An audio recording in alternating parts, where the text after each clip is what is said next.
habíamos dicho algunas cositas. Recordemos, ¿verdad?, que en la respiración hay un intercambio gaseoso donde lo que se inspira debe de ser oxígeno y lo que se expira debe de ser el dióxido de carbono. Si usted se queda con ese dióxido de carbono, usted se envenena, usted se intoxica. Así como se envenena con el monóxido de los carros, así mismo, como que somos una especie de carro y tenemos que eliminar los gases que son tóxicos. Si no lo eliminamos, entonces estamos intoxicados. Y eso es un problema serio, sobre todo cuando se trata de niños, porque no manejan adecuadamente el proceso respiratorio.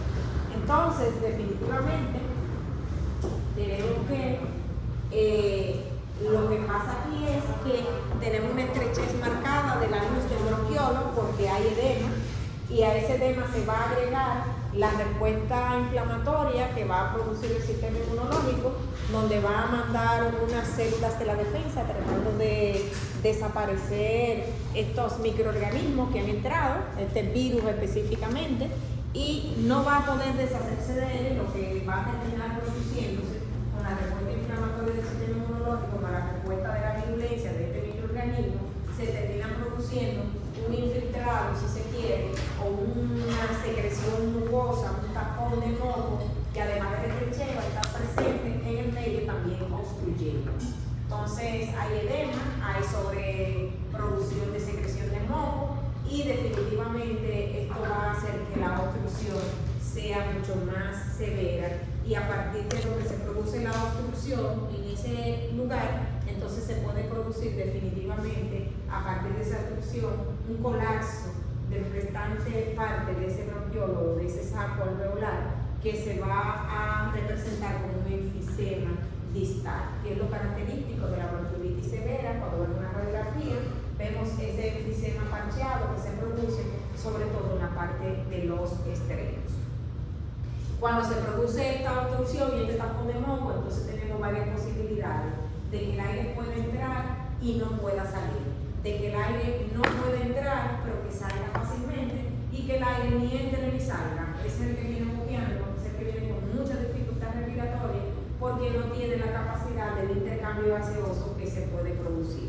Si vemos, las tres partes son obstructivas en una forma, en otra con otra, y las tres van a impedir que se lleve a cabo el intercambio gaseoso y por lo tanto la función adecuada de la respiración.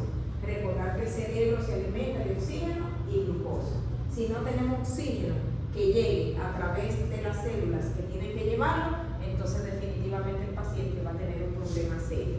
Recordar que cuando tenemos alteración de la oxigenación del cerebro, van a haber manifestaciones que no son respiratorias, sino del estado de alerta del paciente, y estamos hablando de un bebé de 3 a 4 meses que si se mantiene dormidito, mamá puede que no se dé cuenta, pero que cuando llegan a los centros hospitalarios y uno trata de estimularlo, no responden adecuadamente, y eso es grave, porque eso nos habla del nivel de hipoxia, que vamos a certificar mediante los análisis, ¿verdad? Yo quiero saber cómo están los gases arteriales de ese muchachito, lo que tengo que sacarle sangre desde una arteria y mandar a hacer gases arteriales para ver cuál es el desequilibrio que tenemos y que se está presentando.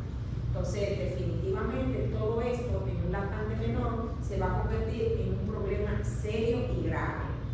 Obstrucción bronquial es lo primero que se va a producir, edema, hinchazón del bronquiolo, la parte más chiquita del sistema respiratorio, acumulación de moco que obstruye, que no permite el intercambio adecuado, y para colmo hay un grupito que fueron prematuros que no formaron adecuadamente su pulmón, que le maduraron el pulmón con sustancias químicas, sintéticas, que no son los esteroides, pero que lo normal, que es lo que se produce en la formación de un bebé, que es que el surfactante llegue al pulmón para darle madurez, no se produjo. Entonces ese grupito tiene incluso una mayor tendencia a que también pueden hacerlo por bajo, pueden tener una función ya complicada por sí, por su condición. Mientras más difícil es para el niño respirar, pues más trabajo va a tener su cuerpecito, que es pequeño. O sea, mientras más resistencia para que entre y salga, más músculos accesorios que va a utilizar la respiración. Y cuando tenemos un bebé que está teniendo aleteo nasal, que tiene dificultad respiratoria, que tiene tirado, que tiene todas esas complicaciones, entonces lo próximo que va a llegar es que se va a cansar y va a hacer un paro respiratorio, porque el que se cansa de respirar, ¿qué hace?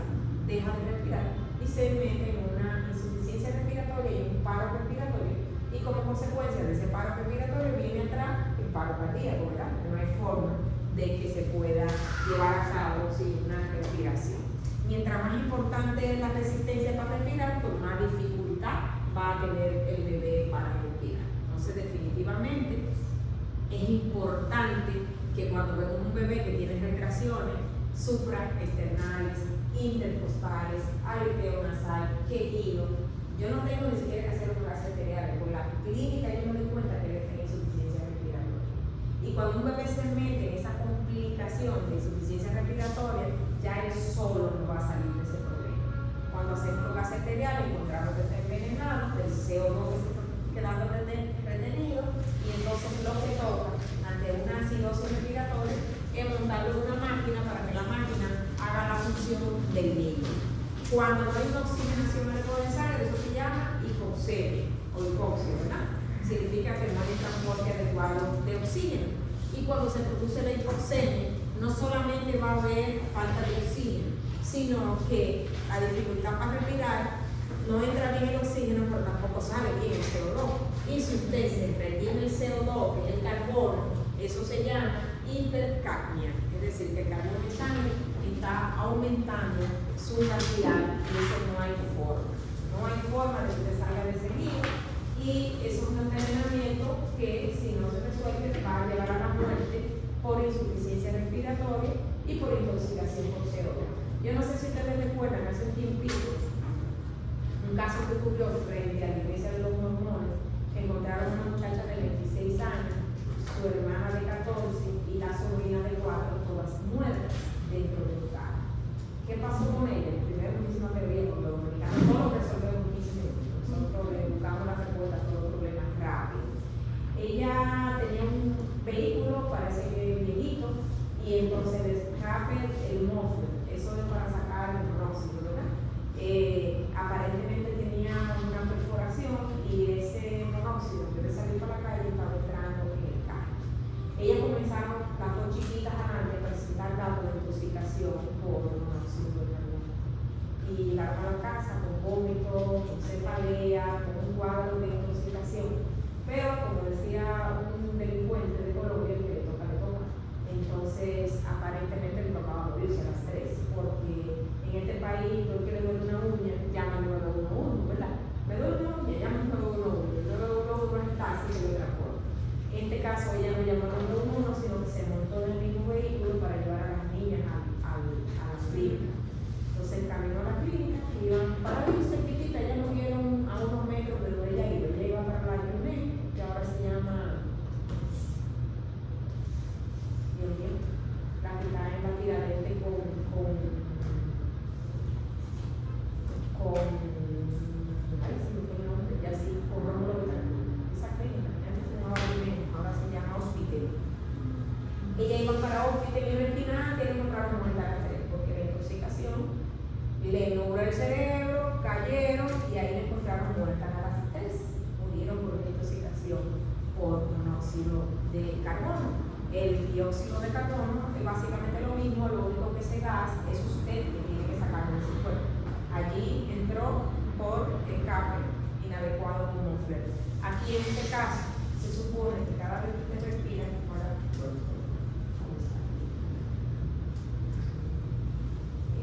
tiene problema con el dedo.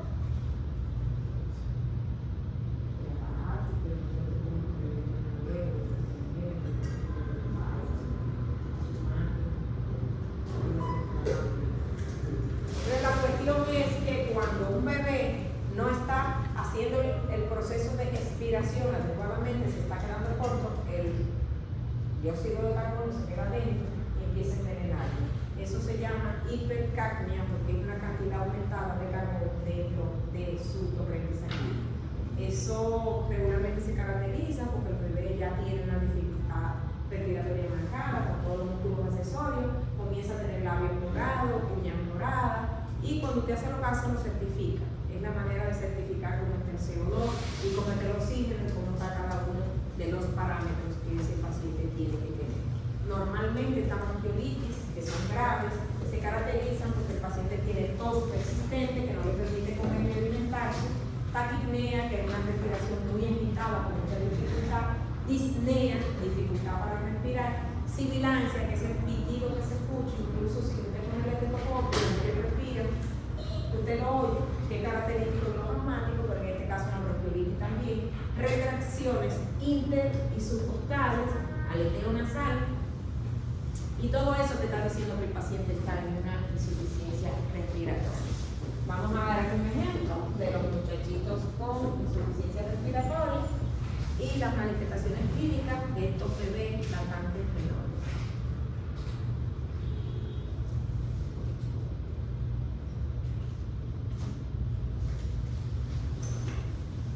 Ay, Dios mío, muerto.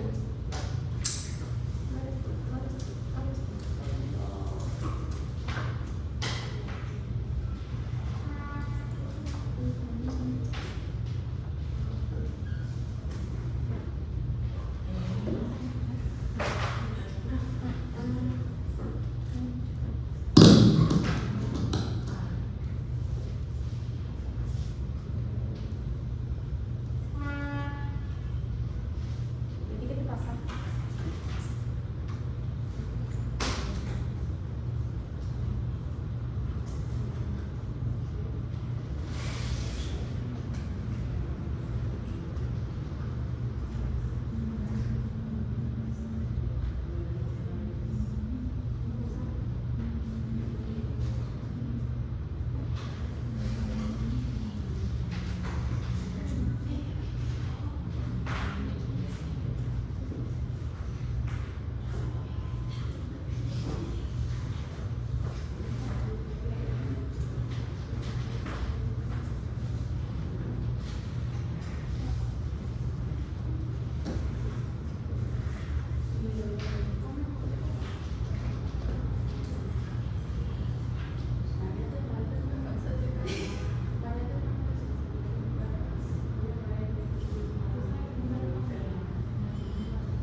Aleteo nasal, quejido respiratorio.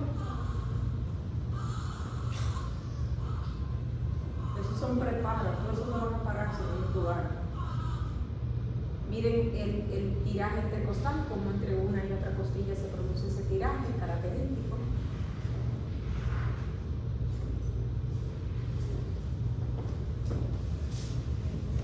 Eso habla de insuficiencia respiratoria. Miren el esternón, como se hace un hoyo debajo.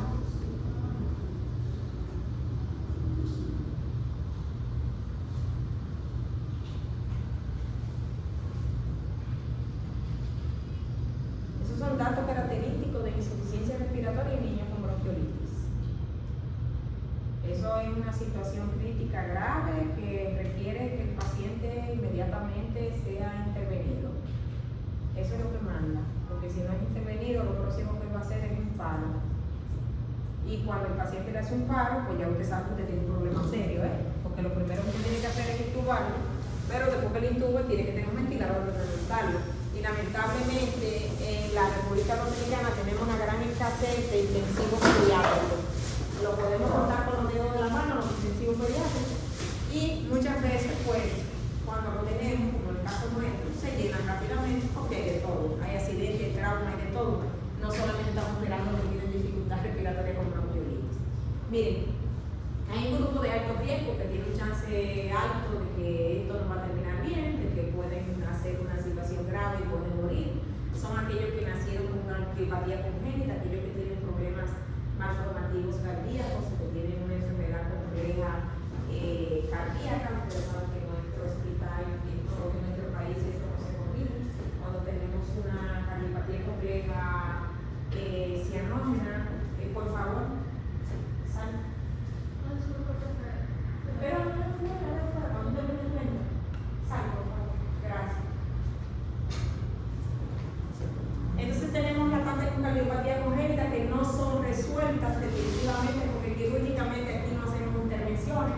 Aquí hay que esperar que venga un operativo médico a CEDIMAC con residentes que resuelvan el problema de niños que están en lista de espera, pacientes con enfermedad pulmonar crónica, que son aquellos que ya nacieron con problemas desde recién nacidos porque trajeron hernias, herniación o que trajeron condiciones específicas, los prematuros. Estamos seguros de que no maduraron su pulmón, independientemente de que lo hayamos hecho de manera artificial con los esteroides, y aquellos pacientes que tienen sobre todo trastornos neurológicos o metabólicos o cualquier tipo de insuficiencia, tanto del sistema inmune como de otras situaciones congénitas como son las malformaciones. Básicamente, tenemos la historia siempre cuando tenemos un caso de bronquiolitis que tiene un hermanito que va a un cuido, que va a un colegio, que va a cualquier sitio y que es el que normalmente trae el virus sincitial respiratorio a la casa del paciente. La próxima vez se queda fuera. Si usted va a chatear, yo hablo, porque a mí me pagan para hablar, pero ustedes pagan para tener este servicio y por lo tanto prestan atención. Si no me van a prestar atención, se quedan afuera, se quedan afuera para siempre. ¿Sí? Sí. Usted estaba viéndose sola. Nadie se ríe escuchando una clase. Si usted tiene el derecho de hacer todo lo que usted quiera con su celular y con su computadora, pero no mientras yo estoy dando clase, mientras yo estoy dando clase, déjate afuera. Porque eso es una falta mayúscula de respeto. Que yo esté hablando para que usted aprenda. Yo puedo marcarle la asignatura, leerlo en el libro y darle un examen que le dé una madre. Y ya, resolví porque para eso que me pagan. Sin embargo, yo me paro aquí 3 horas a hablar, 2 horas, o el tiempo que sea, me veré convertida. Si no me van a entender, se quedan afuera. Que pueden hacer lo que quieran con sus recursos. Ustedes pueden dar una telecita y le dicen, no, 3 veces. A las 3 veces lo votan. Es así. Entonces, comentábamos que la mayoría de los lactantes con bronquiolitis tienen el historial, el antecedente de que hay alguien que vino a la casa, ya sea un primito que visitó o un hermanito que tiene contacto con otros niños en centros de cuidado, en nursery, en colegios, donde sea, que son los que van a traer regularmente virus sincitial respiratorio, porque la mayoría de los adultos ya pasamos eso y no hacemos este tipo de procesos. Estos son un estadiaje que nos va a hablar de la gravedad, que lo podemos utilizar en referencia cuando los niños llegan. La frecuencia respiratoria en un lactante menor, menos de 60, es rápido, pero lo consideramos leve. De 60 a 80 respiraciones por minuto, eso es definitivamente moderado. Y más de 80 respiraciones por minuto, eso es grave. El que respira más de 80 veces en un minuto, cuando los adultos respiramos 18 a 20, pues es una situación sumamente peligrosa. La obstrucción respiratoria no se asocia a la presencia de sibilancia. Regularmente el que hace broncoespasmo tiene sibilante, eso no significa que está grave, todos tienen sibilante. La cianosis sí, el que no tiene cianosis lo consideramos leve, el que tiene cianosis que desaparece rápidamente, la boca se le pone moradita pero vuelve su color rojo rápidamente, significa que es una cianosis transitoria, lo consideramos moderado. Y el que tiene una cianosis en los extremos distales, dando uñas, manos, pies, labios, pues ya eso es grave. Esto es intermitente. La mamá te dice, mira, tiene la boca morada, cuando tú vayas a estar roja, no, pero él está rojo, sí, pero se puso moradito. O sea, es un preámbulo de lo que viene. Exacto, y mientras va avanzando, más rápido es el... Más grave es la situación, más grave. Entonces, esto de aquí lo podemos evaluar no a simple vista, sino con un estudio o con un análisis que se llama gases arteriales. Gases arteriales, el nombre lo dice arteria, usted saca sangre de la arteria y la manda al laboratorio a analizar, y en el laboratorio le van a dar el reporte cómo está la presión de oxígeno, cómo está la presión del CO2 o el acúmulo y cómo está el pH del paciente. Entonces, dependiendo de estos valores, usted va a necesitar un ventilador, usted va a necesitar definitivamente conectarlo a una máquina, o a usted le está dando la advertencia de que el paciente se está metiendo en una insuficiencia respiratoria. Una presión de oxígeno debe obligatoriamente de ser mayor de 80. Regularmente con ese aparatito que ustedes usan, que es como un juguetito, realmente es un juguete, eso no tiene valor, un oxímetro que venden a $20, eso no tiene ningún valor, pero es más o menos un parámetro de referencia que tomamos el 93 para arriba como una buena referencia, ¿verdad? Si alguien le baja la oximetría por debajo del 23, pues estamos calculando que va para el hospital y que hay que dejarlo. En este caso, los bebés chiquititos son mucho más resistentes. Una oximetría debe de estar definitivamente mayor de 80, sí o sí. Si baja hasta 50, la cosa es moderada, y menos de 50 está asfixiado, está en hipoxia franca y necesita una máquina. Igual que el acúmulo de CO2 de carbono, que es lo que dijimos que se llama hipercapnia, es medido en esa sangre de la arteria. Mayor de 45 el valor, pues debe de ser 40, mayor de 45 ya está leve, de 45 a 70 tiene un acúmulo grande de gas, hay que resolver, y más de 70 está envenenado, ese hay que montarlo obligatoriamente en una máquina de ventilación. Y el pH, que puede estar alto, bajo, como sea que esté, pues lo que me va a decir si el paciente está haciendo una acidosis, una alcalosis y cómo lo vamos a manejar. ¿Cuándo ingresamos un paciente con los criterios de hospitalización, que ya hemos mencionado en pocas palabras? Aquellos que presentan un cuadro, que tienen apnea, que por momentos dejan de respirar, eso es grave. Aquellos que tienen dificultad respiratoria, como vimos en esos niños, que tienen tiraje, que tienen quejido, que tienen aleteo nasal, que tienen uso de los músculos definitivamente de la respiración. Entonces, aquellos pacientes que tienen más de 60 respiraciones por minuto hay que dejarlos.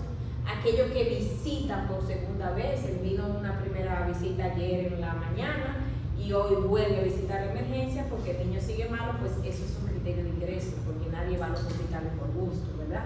Aquel que no puede ingerir porque está con dificultad, el que está deshidratado, un lactante que es menor de 6 meses, lo ideal es dejarlo ingresado, y definitivamente pues aquellos que no tienen acceso fácil a los centros de hospitalización, entonces pues si usted lo manda para la casa es un problema. Si se pone malito, va a tener definitivamente que hacer uso de recursos que quizá no tiene para volver al hospital. El diagnóstico ya es fácil. El diagnóstico, ahora usted le pone un hisopo en la nariz, lo entra y manda a hacer un panel respiratorio. Hay dos tipos de paneles: el panel corto, que es PCR, es cadena de polimerasa, donde hay 6 virus, está el sincitial respiratorio, influenza A y B, el del COVID y 2 virus más. El panel largo, pues vale 14.000, es costoso. En los hospitales a veces se nos dificulta hacer estos diagnósticos con paneles porque la gente no tiene recursos y la mayoría de ellos no tienen ni siquiera seguro médico, por lo tanto se dificulta hacer estas pruebas. En todo caso, de todas formas, este paciente que se queda ingresado hay que hacer el hemograma para ver su nivel hemático, hematócrito, glóbulos blancos. Recuerden que los blancos van a subir, el PSA-D, linfocitos, porque se trata de una infección viral respiratoria. Y la radiografía de tórax no va a haber un infiltrado específico, es una neumonía, es una infección respiratoria del árbol bajo, y evidentemente muchas veces lo que es un infiltrado intersticial bilateral, pero no hay una imagen específica que me hable de que se trata de una bronquiolitis. Recordar que la prueba más rápida es la PCR, la cadena de polimerasa, que regularmente antes de las 6 horas ya usted tiene el diagnóstico específico, es PCR, cadena de polimerasa, y no hay dudas cuando le dice que hay un sincitial respiratorio del tipo que sea, pues le están confirmando el diagnóstico. El diagnóstico diferencial, muchísimas otras infecciones, tumores, intoxicación por ácido salicílico, fibrosis quística. No podemos hablar de asma porque el bebé tan pequeño, el asma todavía no está establecido, pero sí de hiperreactividad bronquial o crisis de broncoespasmo, y todo esto pues son diagnósticos diferenciales. El diagnóstico, la gran mayoría de los casos es ambulatorio. El diagnóstico en la mayoría de las bronquiolitis no son severas, no necesitan internamiento. Orientamos a los padres que debe tener un ambiente limpio, libre de polvo, libre del calor y el frío, que el paciente debe de estar en una posición semisentada, lo ideal, en su cunita, que se aspire continuamente las secreciones nasales para que estas no obstruyan. Recuerden que un lactante de esa edad no puede respirar por la boca porque la lengua es muy grande y obstruye. Si la nariz se tapa, pues entonces va a haber problemas tanto para la alimentación como para la respiración. Se les recomienda algún tipo de antipirético tipo acetaminofén, sobre todo si hay fiebre, limpiar la nariz, nunca se dan antitusivos. Recuerden que el antitusivo lo que tiene es codeína, que es una droga, y que definitivamente no es que le va a quitar el reflejo de la tos, es que lo droga, lo endroga, y entonces pues no va a toser. Si no hay tos, no hay reflejo, no se mueve ese moco que está atrapado, y tenemos un aumento de riesgo incluso de que haya una broncoaspiración de la misma secreción. Por lo tanto, lo recomendable es un mucolítico tipo N-acetilcisteína o Ambrosol para fluidificar, pero nunca se da en estos niños antitusivos, ¿sí? Ajá. Tratamiento hospitalario, lo primero que usted hace es que canaliza una vía de acceso endovenoso para hidratar, poner líquidos adecuados y medicación. Estos pacientes pueden recibir oxígeno de ser necesario. Hay diferentes formas de aportar el oxígeno, ya sea por cánula nasal, ya sea por mascarilla o ya sea ambiental, como en este caso, que es una incubadora y se le aporta de forma ambiental, o por oxibú, que es una mascarita que se le pone encima de la cabeza. Entonces es importante en estos pacientes tener en cuenta que básicamente es un proceso inflamatorio secundario a la infección viral que produce el sincitial respiratorio. Entonces, si es un proceso inflamatorio, lo que tenemos que tener bien claro y bien en cuenta es que tenemos que utilizar antiinflamatorios. El broncodilatador, su uso se ha discutido mucho y ya se ha llegado a la conclusión de que el broncodilatador solamente lo va a necesitar un porcentaje muy pequeño, y como no sabemos cuál es, pues es preferible no utilizar. Pero sí, la administración del antiinflamatorio esteroideo, tipo esteroide, tanto inhalado como de forma endovenosa. Le hicimos un acceso endovenoso para administrar este medicamento de forma endovenosa, y también pues inhalado mediante la nebulización. Los sistémicos de forma endovenosa tenemos la dexametasona y la metilprednisolona, mientras que los nebulizados, el más utilizado en pediatría es el budesonide y la fluticasona, pero la fluticasona no la utilizamos porque tiene una restricción en mayores de un año, y dijimos que el 90% más de estos pacientes son menores incluso de 6 meses. Sí tenemos una profilaxis activa y una profilaxis pasiva. La profilaxis pasiva ya se está usando en nuestro país. Aquellos niños prematuros extremos que su función pulmonar no va a ser buena porque no llegaron a desarrollar adecuadamente su pulmón. Aquellos niños que fueron prematuros de 28 a 32 semanas, por debajo de 28 la viabilidad como que no es, ¿verdad? La mayoría fallece. Se va a utilizar esta inmunoglobulina, que el nombre comercial es palimizumab. Es un anticuerpo, es ya preformado, es una inmunoglobulina preformada, una inmunoglobulina monoclonal humanizada que se le va a administrar al paciente con la finalidad de prevenir, en caso de que se encuentre con un sincitial respiratorio, pues la infección que va a producir esto, que es la que recibe el nombre de bronquiolitis, ¿sí? ¿Qué es importante? La profilaxis, ustedes saben cómo se contagia la enfermedad, igual que todas las otras infecciones respiratorias. Por lo tanto, lo recomendable es que un bebé de un lactante menor no ande en venta de pasillo, de la plaza, que no lo lleve a la iglesia, que no lo lleve donde hay grandes multitudes, que no debe de ir a un nursery antes del año, es lo recomendable, porque y más en nuestros países cuidan 15 muchachos, 2 cuidadoras, y ustedes saben lo que pasa, ¿verdad? Definitivamente hay que lavarse las manos antes de lavar al bebé, usar mascarilla si hay algún proceso infeccioso respiratorio por mamá, porque va a seguir lactándolo, pero debe de protegerlo contra las infecciones, y evitar las visitas, sobre todo de personas adultas con niños que se acerquen a este lactante menor, incluyendo los hermanitos, que evitar que jueguen con los juguetes del lactante, y sobre todo que si tienen un proceso respiratorio pues no estén encima del niño, porque evidentemente le van a infectar el virus sincitial respiratorio. El pronóstico regularmente es bueno si no tienen la complicación de la insuficiencia respiratoria. En nuestro país, si hacen insuficiencia respiratoria, el problema básico es la escasez de unidades de cuidado intensivo con ventiladores disponibles para la insuficiencia respiratoria. Por lo tanto, el pronóstico en nuestro país es reservado al requerimiento de si necesita o no ventilación mecánica. Básicamente, recordar que es una infección del tracto respiratorio bajo y que se puede convertir en un problema que amenace la vida del bebé, que en los países desarrollados como Estados Unidos tiene una mortalidad de un 1 o 2%. En nuestros países pues no tenemos cifras exactas, pero sabemos que es mucho más alta el índice de mortalidad en estos lactantes. Y recordar que todo aquel que hizo infección por bronquiolitis tiene una predisposición per se que en adelante puede hacer crisis de sibilancia y convertirse en un asmático en su primera infancia. Básicamente eso es bronquiolitis. No es bronquiolitis, pero ¿por qué a la persona asmática le recomiendan tener perro? Las personas asmáticas les recomiendan tener perro. ¿Dónde te leyó eso? Eso son la gente. A una persona cercana le dijeron que es asmático y que iba a funcionar. Un perro con mucho pelo, un golden retriever. No, Si se lleva un golden retriever se jodió. Ahora si es un chihuahua que no tiene pelo y eso es otra cosa.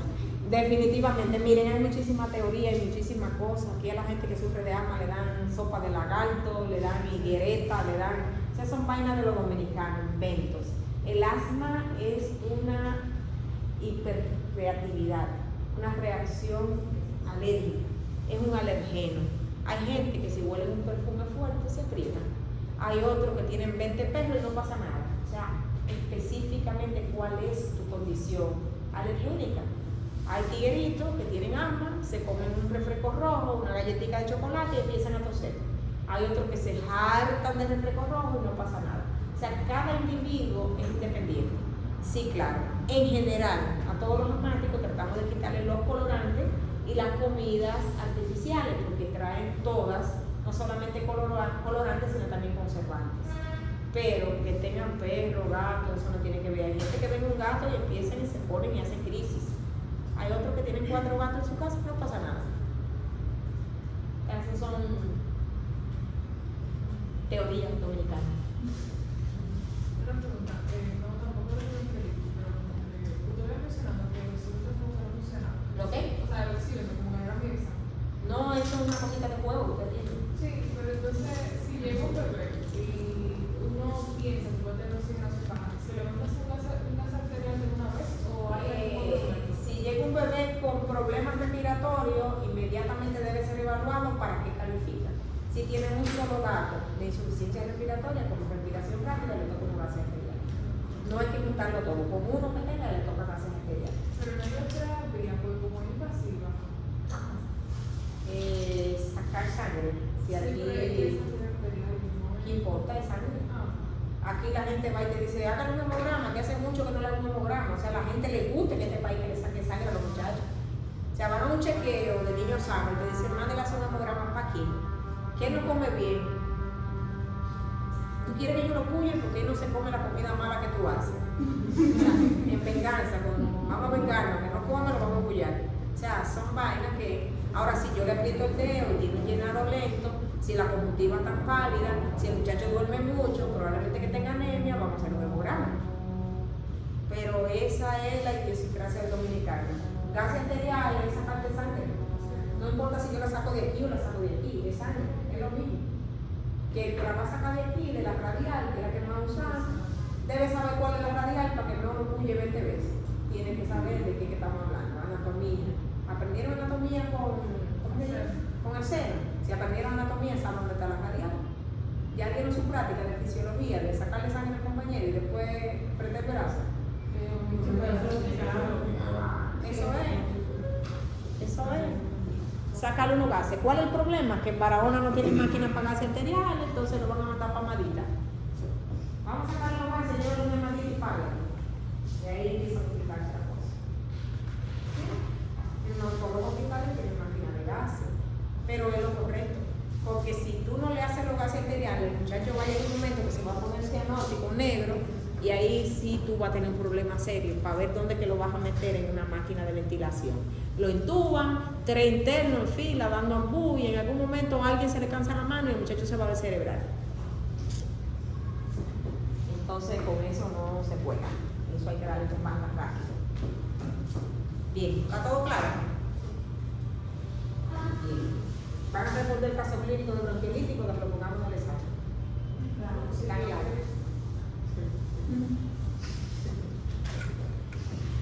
Right. Listo, seguimos entonces. Vamos con poliomielitis. ¿Quién sabe lo que es la poliomielitis? Vamos a ver.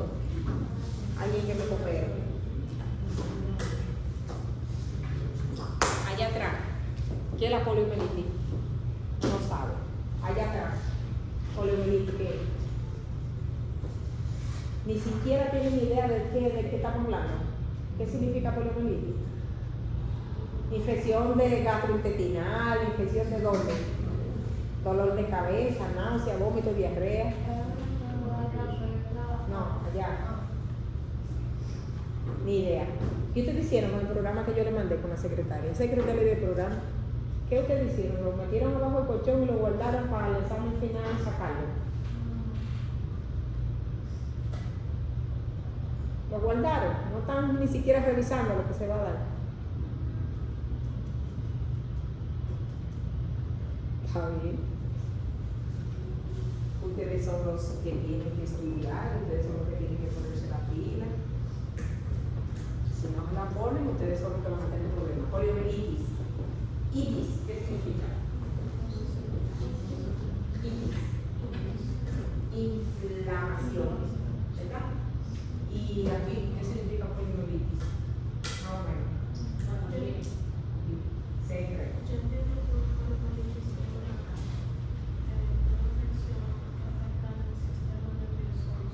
Sistema nervioso central.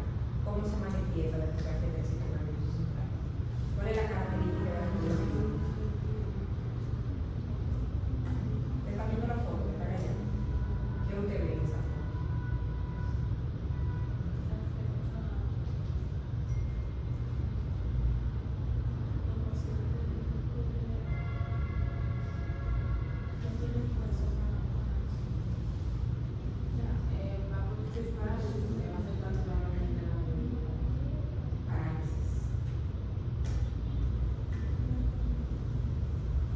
Hay un músculo, uno, que deja de recibir la inervación. Y si no recibe inervación, se va a atrofiar. Debe haber una gente con un brazo normal y otro delgadito. Atrofia muscular. Se afecta el sistema nervioso central, pero son motoneuronas. Por lo tanto, lo que va a hacer es atrofia de un miembro cualquiera. Ahí. Sistema nervioso central.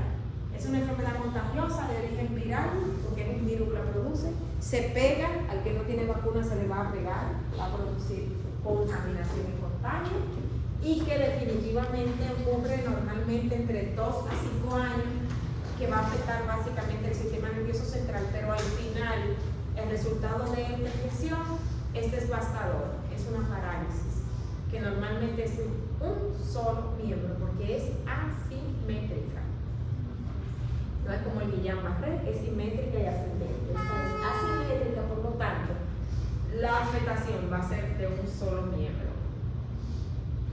Vocablo griego, polio y mielos, que significan gris y médula. Sustancia gris del cerebro y médula espinal, que es por donde se va a producir el proceso infeccioso y que va a afectar el sistema nervioso central y que va a producir atrofia de un músculo y por lo tanto parálisis de ese músculo que afecta. Puede ser un músculo, excepcionalmente pueden ser 2 y hasta cuadriplegia, pero no es lo que se ve regularmente con frecuencia. En el 1840 Jacob habló de la enfermedad por primera vez. Se conoció la primera epidemia en Estocolmo en el 1887-88. Hubo una gran epidemia donde se concluyó que todas las personas que cuidaban a estos enfermos terminaban también enfermas. O sea, se estableció que era afecto contagiosa. No se tenía claro cuál era el medio de contagio, pero sí sabíamos que donde había un enfermo iban a haber múltiples enfermos más. Ya para 1908 se demostró que era una enfermedad contagiosa mediante los fluidos. Y Franklin Enders, que está allá arriba retratado, en el 1949 identificó que hay 3 serotipos de virus que producen poliomielitis. Y esos dos, los dos últimos, el de arriba de la sonrisa, ese es Jonas Edward Salk, que desarrolló una vacuna para los 3 serotipos, una primera vacuna inyectada, y el de abajo es Albert Sabin, que creó una segunda vacuna para los 3 serotipos, pero oral. La vacuna que ha podido, si se pudiera, erradicar del planeta la enfermedad es esta, la de Albert Sabin, porque vamos a ver más adelante por qué.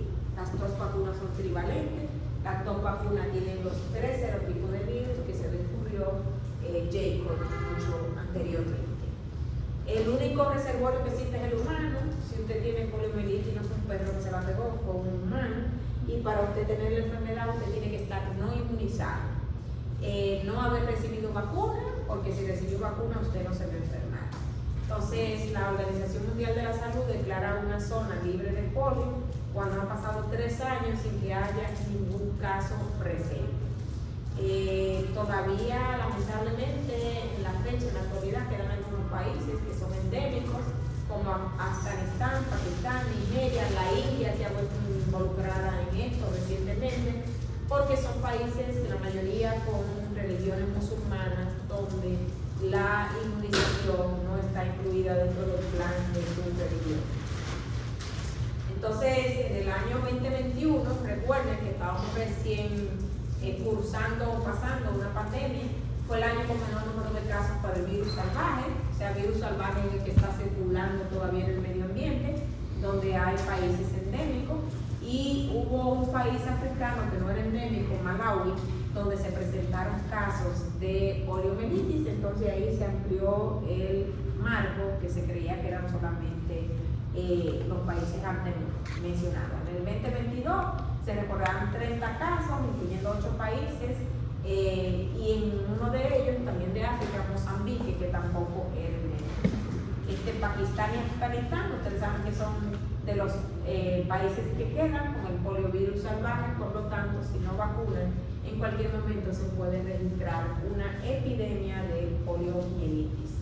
Y ustedes ven aquí, hay una serie de datos importantes sobre los diferentes tipos de virus que están circulando.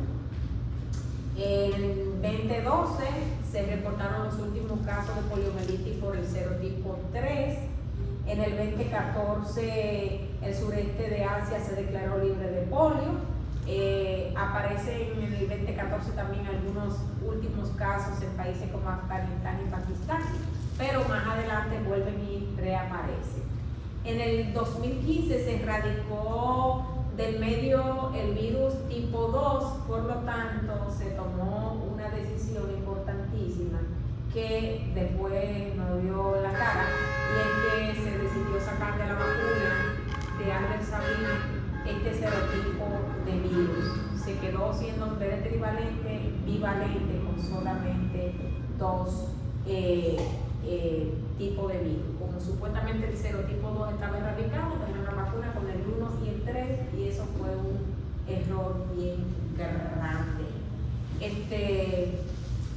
Nosotros definitivamente en nuestro país teníamos establecido un esquema de inmunización, 3 dosis de la vacuna con la serotipo oral, y resulta y viene el caso que se tiene un peligro esa vacuna, y es que 1 de cada 8 millones de dosis va a presentar la enfermedad por la vacuna, porque la vacuna es viva atenuada, puede mutar y producir la enfermedad. Entonces, en el 2015, acuérdense que se saca de la vacuna el serotipo 2, entonces tenemos 3 dosis de vacuna con el tipo 1 y 3.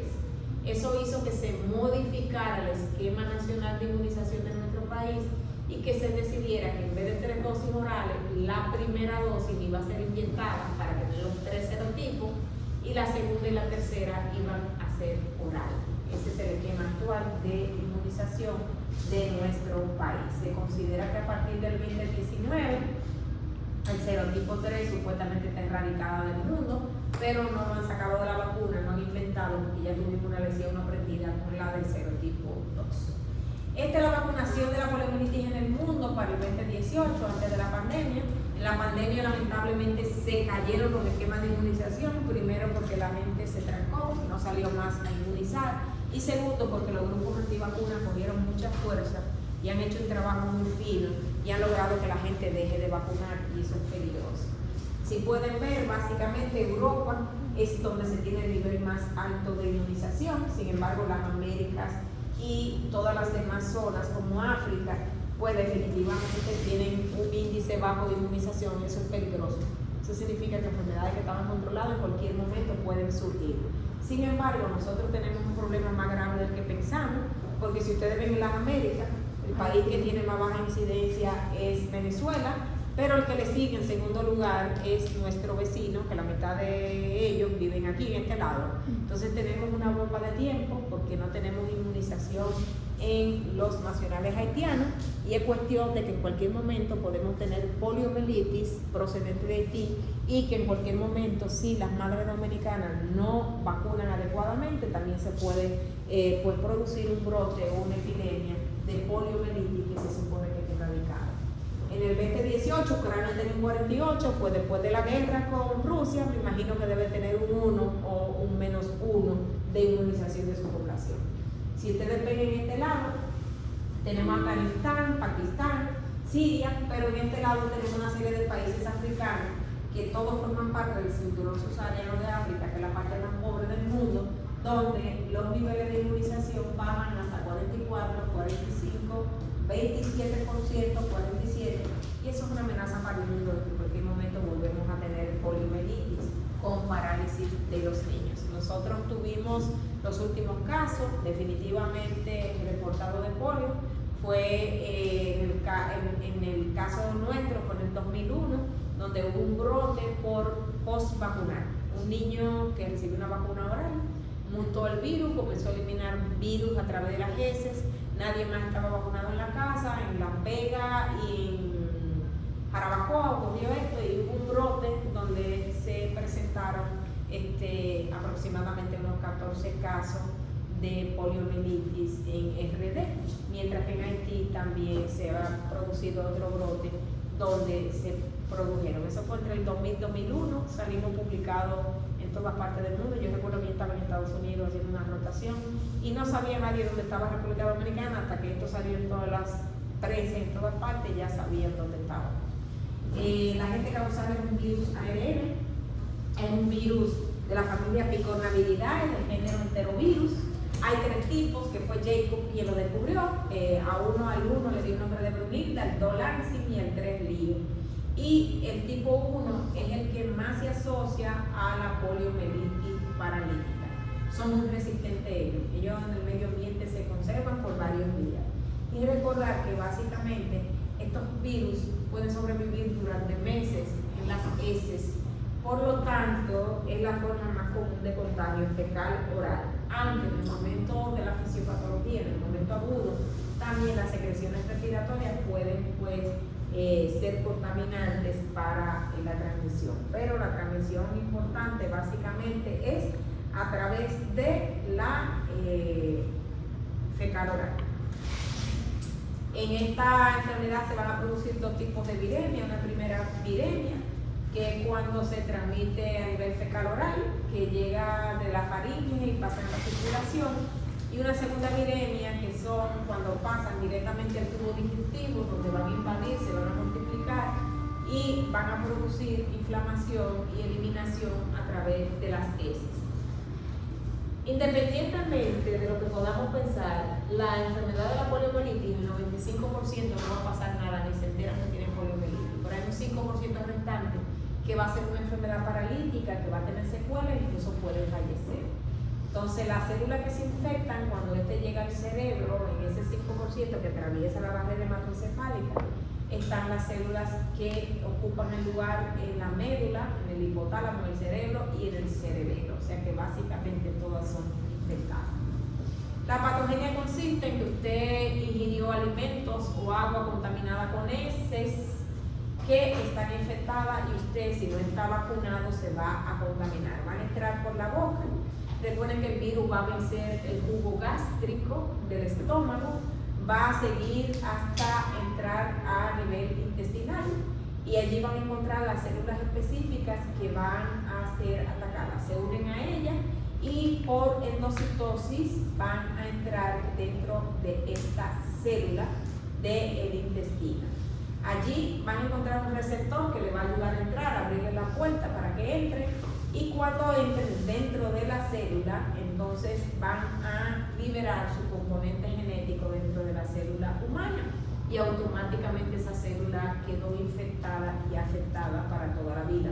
Liberan sus componentes virales y genéticos y allí dentro de esta célula comienza una replicación con la nueva conformación de un nuevo ARN o de un nuevo virión. Grandes cantidades se van a multiplicar, van a formarse miles de millones de nuevos virus, van a utilizar una nueva cápside con la formación de nuevos viriones y va a llegar un momento entonces que esa cantidad de microorganismos tienen dos formas de salir. Salen por exocitosis de la célula humana, llevándose parte de la cobertura de la membrana, y la otra forma es, y pasan el torrente sanguíneo, y la otra forma es que salen por millones dentro de la pupú. Las heces vienen contaminadas de múltiples virus, por lo tanto las heces de ese individuo son contaminantes para todo aquel que esté manejando higienización de ese paciente, pañales, desechos, etcétera, etcétera.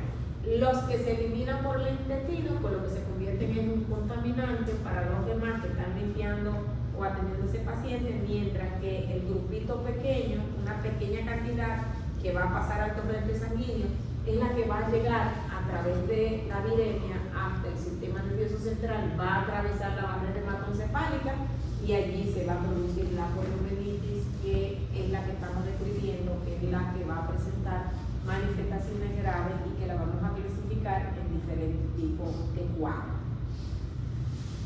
Aquel 5% que atravesó la barrera hematoencefálica del cerebro, pues va a producir un cuadro clínico, mientras que el 95% que no llegó a ningún lado, se va a producir una poliomielitis abortiva, asintomática, no paralítica, que en la mayoría de los casos va a pasar desapercibida. Miren ahí, el 90-95% tiene una viremia menor, no llega al cerebro y definitivamente el cuadro pues se puede confundir con cualquier gripe o con cualquier cosa. Sin embargo, el restante 5% lo vamos a dividir. De un 0.1 a un 1 va a ser una polio paralítica, va a ser una parálisis, va a ser irritación benigna, va a ser parálisis flácida asimétrica y pues es una poliomielitis grave. Otro porcentaje de un 1 a un 2 va a producir meningitis a nivel del cerebro y puede tener una parálisis leve o transitoria. Y un 4.8 puede presentar una polio abortiva, que es una enfermedad menor y no hay síntomas neurológicos. La abortiva se confunde fácilmente con un malestar general por una gripe. Puede haber fiebre, malestar general, cefalea, anorexia. Si ustedes ven ese 4.8%, pues no pasa nada, básicamente. Es una poliomielitis que definitivamente no va a tener gran consecuencia y se puede confundir con otra cosa. Mientras que aquellos que atravesaron la barrera y produjeron manifestaciones, de 0.1 hasta un 2%, van a tener un cuadro de parálisis y con manifestaciones clínicas neurológicas. Ese paciente no puede sostener la cabeza, cefaloplegia, tienen manifestaciones sobre todo preparalíticas antes de la parálisis, el paciente no se puede sentar adecuadamente, el signo del trípode allá arriba, miren cómo se apoyan las manos, como si fuera un trípode de un fotógrafo, miren cómo la posición hacia atrás la cabeza o hacia un lado, miren cómo hay ya en la fase paralítica y manifestaciones, ya hay una parálisis de un músculo, miren cómo se ven todos los intestinos de este lado, porque la parálisis fue ahí, miren la parálisis facial, Y miren la diferencia entre una pierna y otra, porque deja de recibir la inervación, el músculo, y por lo tanto se va a atrofiar. Esa es la diferencia entre uno y otro. Regularmente es asimétrica y regularmente en miembros inferiores o en miembros superiores son las formas más frecuentes. Cuando es paralítica, que es en el cerebro, puede afectar la parte espinal, la parte vulvar o hacer una polioencefalitis, que es más frecuente en bebés chiquititos, que nadie se da cuenta de lo que está pasando porque ellos no caminan, no se dan cuenta que hay una parálisis y pues el pronóstico es malo y reservado. Entonces, definitivamente, recordar que hay atrofia de un músculo porque no va a haber inervación, se deja de recibir inervación y el músculo comienza a atrofiarse y eso es para toda la vida, ya eso no es recuperable porque esas motoneuronas murieron, ya no están presentes. Entonces, cuando es una poliomielitis vulvar, se va a producir parálisis de los miembros, va a tener afectación del masticatorio, de los maceteros, regularmente el llanto es débil, ronco, no se escucha. Cuando tratan de darle comida va a haber una parálisis sobre todo palatina, donde la comida sale y se rueda por la boca. Va a haber desviación de la lengua y desviación de la úvula, que es el signo característico de la cuerda. Va a haber una desviación de esto. Va a haber afectación de los nervios craneales, del tercer, cuarto, sexto, noveno y décimo palo. Y regularmente son transitorias, lo que se queda para siempre es la atrofia del músculo, definitivamente. Recordar que definitivamente puede haber fiebre, cefalea, dolor de cuello y espalda, no hay pérdida sensitiva. Si usted le dice cierre los ojos y lo puya con un alfiler, el paciente te dice, ay, me duele, pero no puede retirar el miembro porque se pierde la fuerza motora. No se puede poner de pie, pero la sensibilidad sigue estando presente. Hay debilidad, hay una parálisis flácida que es asimétrica, pero no hay pérdida sensitiva. Esto, cuando usted busca los reflejos, hay arreflexia o hiporreflexia de inicio y después arreflexia definitivamente. No están presentes los reflejos de ese músculo afectado.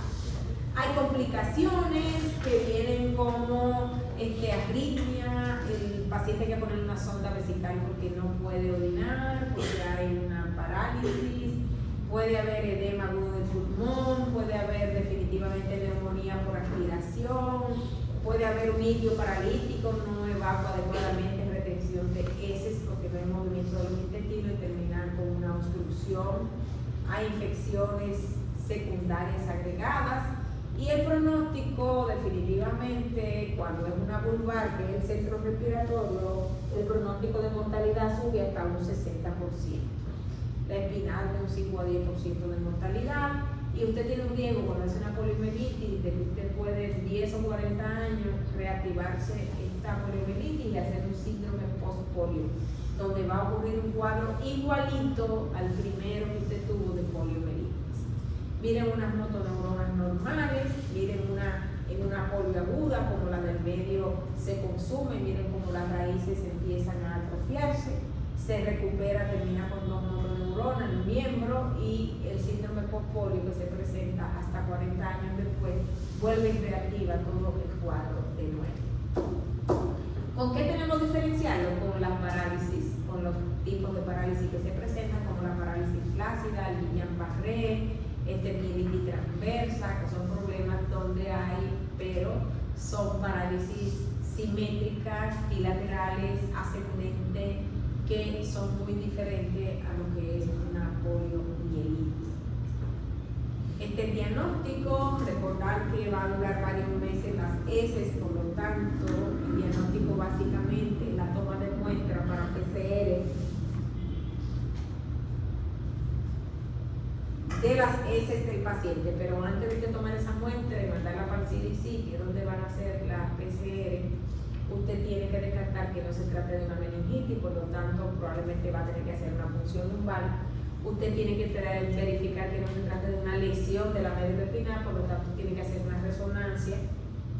Y el electrodiagnóstico le confirma a usted. El electrodiagnóstico, cuando usted quiere saber la electricidad del corazón, usted hace un electrocardiograma. Cuando usted quiere saber la electricidad del cerebro, usted hace un electroencefalograma. Y si es del músculo mío, entonces usted hace un electromiocardiograma.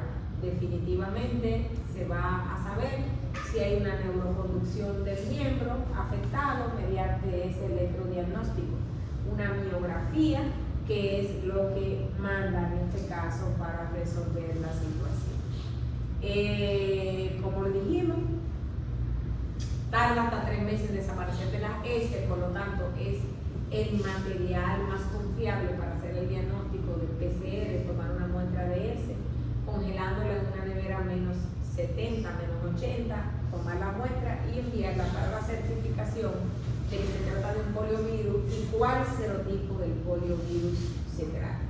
El tratamiento, no hay un tratamiento específico, no hay, lo que hay es soporte, medidas de soporte. Ya usted se infectó, lo que había era una profilaxis, que es la vacuna. Definitivamente el paciente con poliomielitis debe ser aislado, debe ser medicado con buenos analgésicos. El miembro debe darse en la posición correcta. No es lo mismo usted quedarse en una parálisis con un brazo torcido, que todo el mundo lo va a ver flaquito y torcido, a que usted quedarse en el miembro extendido en la posición natural, pues es más difícil que se den cuenta que usted tiene una parálisis. Entonces, darle la posición adecuada al miembro. Hay mucho dolor cuando se presenta esto, un dolor exquisito en el músculo, por lo tanto no se puede dar terapia hasta que no pase esa fase de los espasmos musculares. La fisioterapia viene después. Lo más importante de todo esto es la prevención del polio.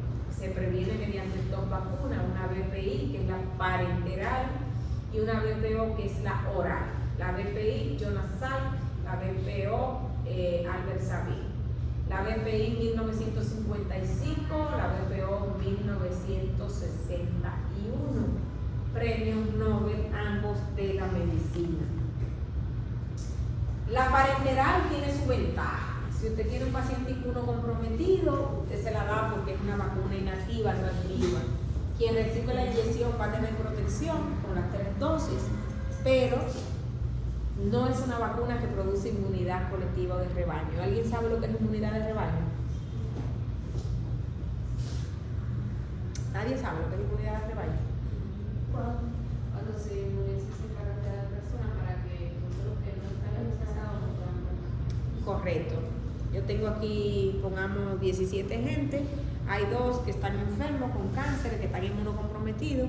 Yo vacuno a todos los que están detrás de ellos, alrededor de ellos, y le quito con mi vacuna el estado de portador. Si le quité el estado de portador a todo el que está en el curso, ellos no hay forma de que consigan la enfermedad, automáticamente quedan protegidos también. Entonces esa vacuna BPI no produce inmunidad de rebaño. Esa vacuna solo protege a quien la recibe de forma intramuscular. Esa vacuna no me sirve para quitar del planeta el virus de la polio, ¿verdad? ¿Qué otra cosa tiene esa vacuna mala? Que cada dosis, cada inyección tiene un valor de $78 para mí. Si yo la compro y la voy a poner, mínimo tengo que ponerle $100, ¿verdad? Porque no voy a tener una vacuna ahí por gusto, de que déjame poner esa vacuna en riesgo, a ver si se me daña sin ganarle ningún beneficio. Entonces es una vacuna costosa, cara. Cada dosis sale cara. Y quien la recibe no tiene riesgo porque es inactiva. No se va a enfermar nadie. Esta vacuna es la que produce inmunidad de rebaño, porque es una vacuna viva.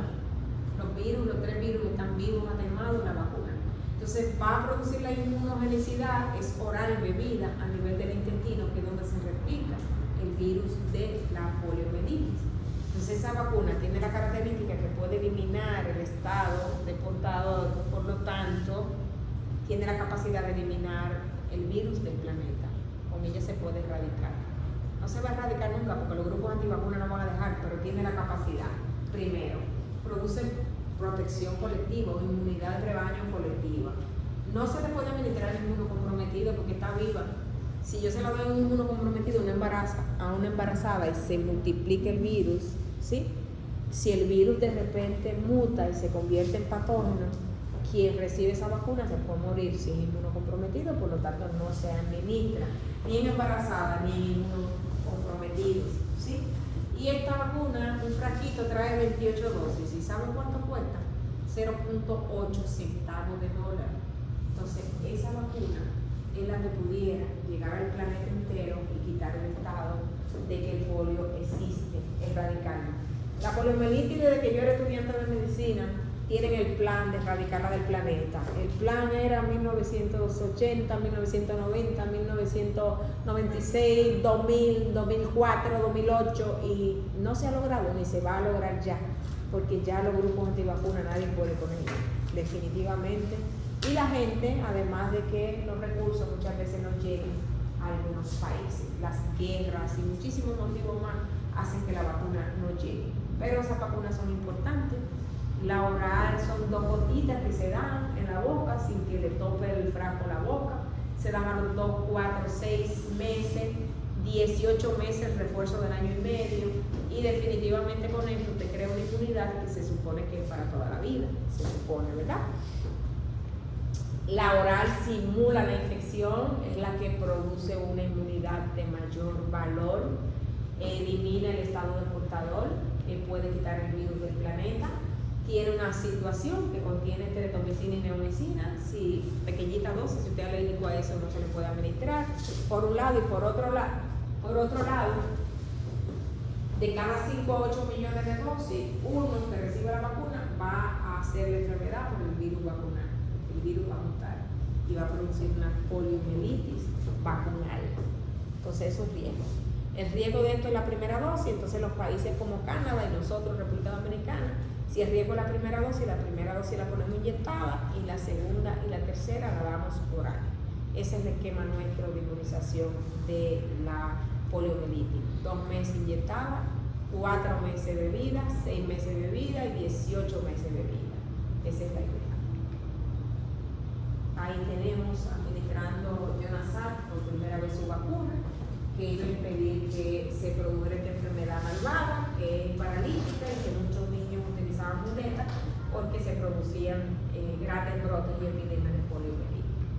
Más adelante, en 1961, Albert Sabin crea su vacuna, que es oral, muy popular entre los niños, porque no voy a concluyarlo, ¿verdad? Solamente 2 gotitas, mucho mejor, y tiene la capacidad de quitar el estado de portador, por lo tanto puede erradicar del planeta la situación.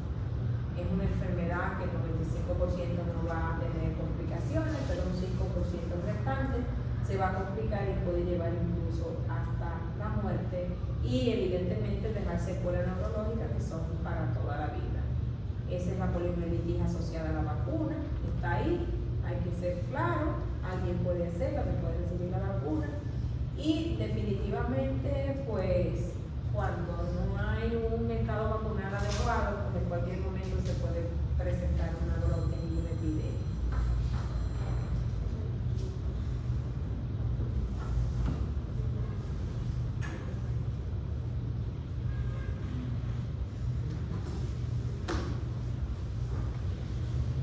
Esos son los esquemas nuestros, como dijimos, que la primera es la BPI, segunda, tercera y cuarta son la BPO.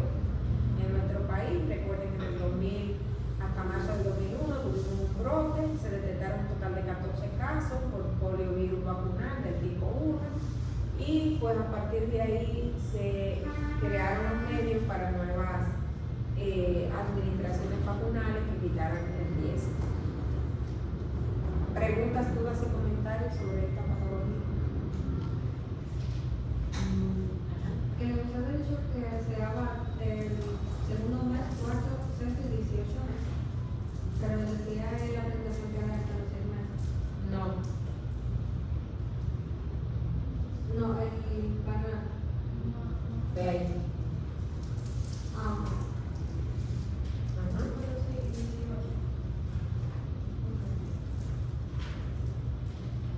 La poliomielitis puede ocasionar deficiencia en los músculos del ojo. Del ojo. Del ojo. Frecuentemente brazos, frecuentemente miembros inferiores. Si afecta médula, columna, puede, como la foto que tuviste, puede haber imágenes de desviaciones. Mira. Columna. Pero básicamente básicamente es un miembro. De hecho, ustedes a veces ven personas en la 27 Colonia de Cáceres, hay un muchacho que se llama Freddy, que le está con una muleta pidiendo, porque él tiene 8 hijos, tiene su casa propia y todo. Y él es una secuela de una poliomielitis. No tiene una piernita flaca, yo le digo, ¿qué tú pides? Tú debes estar trabajando. Tú eres un medio del cómputo. Claro, hay gente que no tiene 2 piernas y trabaja. Y él es una secuela de una poliomielitis. Pero él decidió ponerse ahí. Y así pidiendo que tiene una casa y 8 muchachos aquí, con diferentes tipos. Aunque los 8 no son de una misma. Exacto. Y fuma. ¿Puedo afectar eso? Claro. Acuérdate que hablamos de la poliomielitis vulvar, que básicamente es una parálisis que va a llevar a una insuficiencia respiratoria, el bulbo respiratorio. El paciente hace insuficiencia y es el que tiene una mortalidad más alta, 60% como la morir. Pero acuérdense que de un 100%, solamente un 5% va a ser esto, el 95% ni se entera que tiene polio. Pero ese 5% tiene una posibilidad alta de morir. Míralo ahí, insuficiencia respiratoria. Profe, ¿y qué separa ese 5% del 95%? ¿Eso es pura suerte? Bueno, acuérdate que tú consigues el virus por ingesta, por comida. Creo que el sistema inmunológico juega un papel importante. 95 de los que comieron pupú, lo que van a hacer es que lo van a eliminar por la pupú. La viremia va a ser a nivel intestinal y eliminan los virus y son contaminantes para el que no esté vacunado. Pero hay un por ciento que, además de tenerlo ahí, los virus van a atravesar el mesenterio, los drenajes, y por el drenaje, torrentes circulatorios van a atravesar la barrera hematoencefálica, y ese 5% de la barrera hematoencefálica van a ser poliomielitis de este tipo. Sí, o sea, porque yo sabía que este virus era muy usual, porque la década pasada, especialmente en los niños, ya muchos niños quedaron con secuelas, con pólipos, Hace mucha década. Exacto. Eso puede ser que eran personas con problemas inmunológicos. Puede ser que la persona tenía menos predisposición inmunológica. No, puede ser que la persona, lo que pasó es que no tenía vacuna, no existía vacuna. Desde la creación de la vacuna ya no tenemos sentido si la tenemos puesta. Mentira, tiene vacuna, tiene el mismito viejo que lo del siglo pasado. Entonces, vamos a decir que ese 5% se vino a implementar ya después de la creación de la vacuna. De que puedan presentar Claro, síntomas graves. porque anteriormente era una epidemia, en Autopolio, en 1987, en el 1887-88, hubo una epidemia que afectó a más de 20.000 personas. Porque yo había visto hace tiempo cuando documentales sobre las organizaciones de África donde estaban hablando del polio, pero eso estaba enfocado antes de que se llegara la vacuna, que mayor cantidad de los niños presentaba la versión grave de la influenza. Casi todos los niños tenían o parálisis sin miembro, algunos tenían la parálisis pulpar y más rápidamente. Sí, pero todavía hay una parte del mundo que no tiene acceso a la vacuna. Mira Ucrania, ¿tú crees que con esa guerra Rusia dice el loco de Putin, vamos a dejar de bombardear para que vacunen? Y cualquier problema que tiene Israel, por ejemplo, también es un problema vulnerable. Sí, lo vuelve más vulnerable, pero realmente Palestina hace su día a día. Tú visitas Palestina y tú haces turismo en Palestina, en una parte que no es Gaza, que la gente vive y trabaja y sale del trabajo y vuelve para su casa. El problema es Gaza, matándose por una franja de tierra que no sirve ni para los cangrejos. Desértica, pero vainas de la Biblia, que si la fiesta sagrada, que si Jesucristo, que si Belén, que si Jerusalén, oye, son vainas que no tienen sentido, ¿verdad? Por un lado. Por otro lado, el problema de África subsahariana no es tanto la guerra, es la falta de estabilidad gubernamental. Tú tienes Etiopía, tienes 10 gobernantes, cada uno con un pedazo y soy presidente. Pero cuando van con ayuda, ustedes saben lo que hacen, ¿verdad? Lo ajustician, secuestran toda la comida, queman los barcos, los secuestran. Todavía Etiopía es el único sitio donde hay piratas, secuestran los barcos, ustedes han visto la película, esa es la realidad. Es una vaina que no tiene todo que son, donde la gente se muere de hambre, se muere de polio, se muere de hipococemia, se muere de VIH, se muere de todo. Porque es una locura, definitivamente. Bien, entonces seguimos con nuestro maratón.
pues es un problema serio porque nosotros, todo el mundo tiene su grupo de mosquitos en su casa y esta enfermedad es transmitida por el mismo mosquito del dengue. Es un problema serio que tenemos.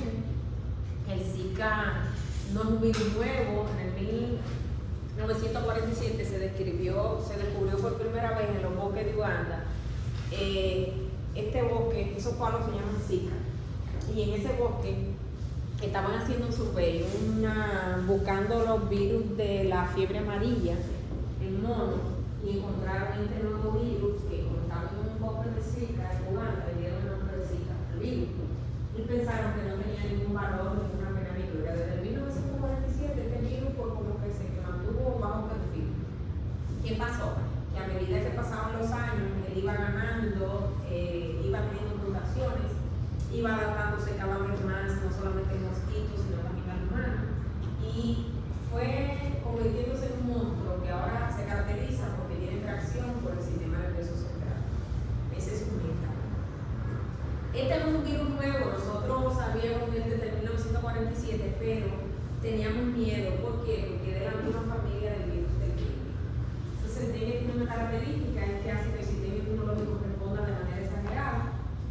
Teníamos miedo de como era de la misma familia, gente que ya hay mucho dengue, todos los dominicanos mucho dengue, que ante la posibilidad de este virus, pues tuviéramos una reacción exagerada al sistema inmunológico y termináramos con gravedad.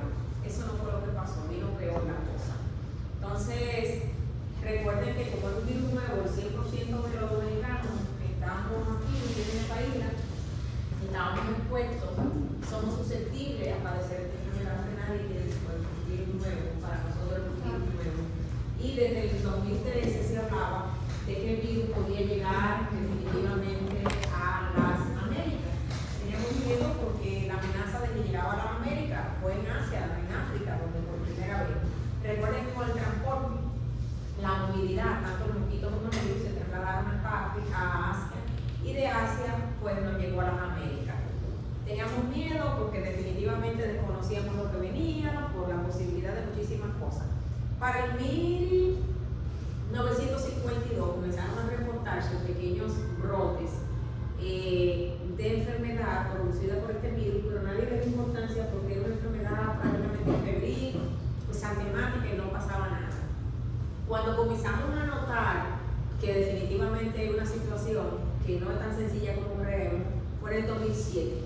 Hubo un primer brote masivo en las Islas Yap, en Micronesia, donde aproximadamente el 70% de la población fue afectada por este virus. Ya para el 2013, la Polinesia Francesa, la población fue afectada y ya se asocia a una polineuropatía. Poli, múltiple. Neuro, sistema nervioso, patía, lesión de parálisis. La polineuropatía más famosa que conocemos es Guillain-Barré, ¿verdad? Que se caracteriza por una parálisis ascendente. Comienza de abajo hacia arriba, la gente tropieza, se cae, no se puede parar, y cuando ya se hace el diagnóstico de Guillain-Barré, la persona termina con una parálisis ascendente que cuando llega a los músculos de la respiración va a ser un paro respiratorio. Lo montamos en ventiladores, pero no todo el mundo va a salir bien de ahí. Aquellos que se recuperan no quedan caminando, quedan con múltiples lesiones, se mueren muchísimo porque cuando no hay ventiladores donde ponerlo se van a morir ahogados con insuficiencia respiratoria y un sinnúmero de cosas. Nosotros desconocíamos cuál era la situación del Zika porque en ningún lado había hecho ninguna epidemia. 2014 por fin llega el Zika a las Américas, entró por Chile, por las Islas de Pascua. Tenemos Zika, llegó el Zika, el virus del Zika está anunciado, ya por fin llegó. La gente no le da mucha importancia. Así como están hablando del virus reciente que es Cuba, así mismo. No se le dio importancia. En el 2015 en Brasil hay una parte muy bonita que se llama Pernambuco, que es una parte costera muy linda. Comienza en esta población a presentarse una epidemia de microcefalia intraútero. O sea, empiezan a encontrar, mira, este embarazo tiene una microcefalia, ay, qué raro, una toxoplasmosis, un citomegalovirus, y comienzan a aparecer casos. Hay una doctora, específicamente la doctora Mateo, que es ginecóloga, sonografista, es quien da la voz de alerta de que en 2 semanas ella encuentra 6 casos de microcefalia, y eso no es coincidencia, y es quien da la voz de alerta al Sistema Nacional de Salud e incluso al CDC, a alguien que estaba en Brasil representando al CDC. Él ya le llevó los expedientes y ahí es cuando se dispara realmente la alerta y comienza la investigación. Comenzaron a aparecer múltiples casos de microcefalia intraútero, pero también había una historia que estaba circulando en ese momento, y es que había una epidemia de una infección respiratoria donde la gente hacía fiebre y hacían un exantema maculopapular, pero como que no se aunó una cosa a la otra.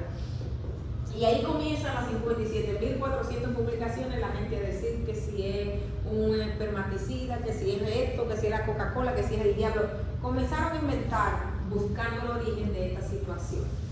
En el final de este año se descubre el CDC que es un virus que anda circulando, que es el virus del Zika. Y empiezan a tratar de ver qué relación tiene ese virus que está circulando con la microcefalia que también está circulando en los embarazos.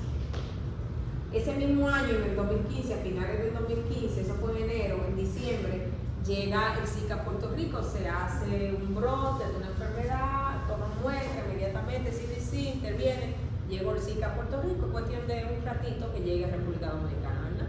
Entre el cruceteo hasta los mosquitos, todo, cualquier cosa, estamos juntos todos. En el 2016 hubo un dato importantísimo, y es que se establece que el virus no solamente se contagia por la picadura de mosquitos, sino que por transmisión sexual.